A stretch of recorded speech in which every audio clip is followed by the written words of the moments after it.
அன்பார்ந்த மை வீத்ரி குடும்ப உறவுகளுக்கு வணக்கம். நண்பர்களே, நான் பலமுறை வீடியோ பேசும்போது குடும்ப உறவுகளே நண்பர்களேன்னு சொல்லும்போது இன்னைக்கு பொது வழியில என்னெல்லாம் கேட்டாங்க அப்படின்னா, ஒரு பிசினஸ் பண்றீங்க, ஒரு ஓனர், ஒரு மெம்பர், அவ்வளவுதான் ரிலேஷன்ஷிப், இதுக்குள்ள எங்க குடும்பம் வந்துச்சு, நட்பு வந்து சொல்லி பல விதமான கேள்விகளை எங்கிட்டையும் கேட்டாங்க, உங்ககிட்டையும் கேட்டிருப்பாங்க.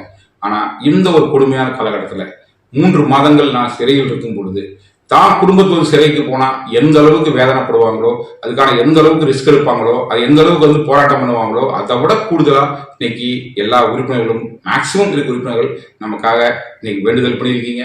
நான் சிறையில் இருக்கும்போது நம்முடைய லாயர்ஸ் டீம் மூலியமா எனக்கு தகவல் வரும். இந்த பாத யாத்திரை போறாங்க, பால்காவடி எடுக்கிறாங்க, கோயில் அன்னதானம் போடுறாங்க, சர்ச்சில் வந்து பிரார்த்தனை வச்சிருக்காங்க, மசூதியில் வந்து இந்த மாதிரி பிரார்த்தனை போக சொல்லிட்டு பல்வேறு விதமான செய்திகளை எனக்கு அப்பப்போ சொல்லும்போது எனக்கு மிகப்பெரிய நம்பிக்கையா அந்த 3 மாதத்தை கடக்கிறதுக்கு மிகப்பெரிய சப்போர்ட்டா அந்த செய்திகள் இருந்துச்சு. ஸோ அந்த அளவுக்கு இன்னைக்கு நிறுவனத்தின் மேல நம்பிக்கை வச்சு, என் மேல அன்பு வச்சு, இன்னைக்கு என்னுடைய விடுதலைக்காக இன்னைக்கு முழு நம்பிக்கையோட, ஒரு மிகப்பெரிய பொறுமையோட, மிகப்பெரிய ஆர்வத்தோட ஒத்துழைப்பு கொடுத்து இன்னைக்கு எல்லா விதத்திலும் இருக்கின்ற அத்தனை நாள் உள்ளங்களுக்கும் இந்த நேரத்துல என் கோடான கோடி நன்றிகளை உங்கள் பாதத்தில் தெரிவிச்சுக்கிறேன்.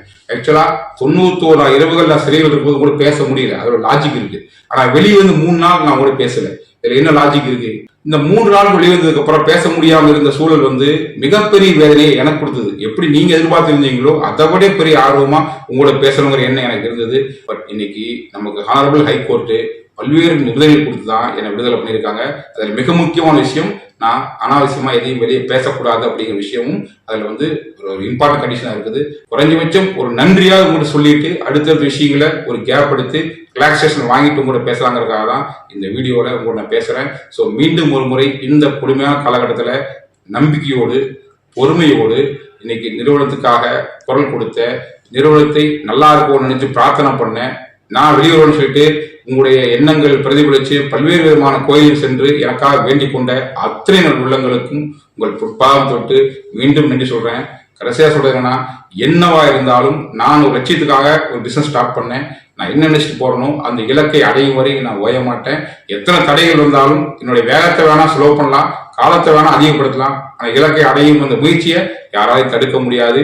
நல்ல ஒரு லட்சியம் வெல்வது நிச்சயம். நன்றி, வணக்கம்.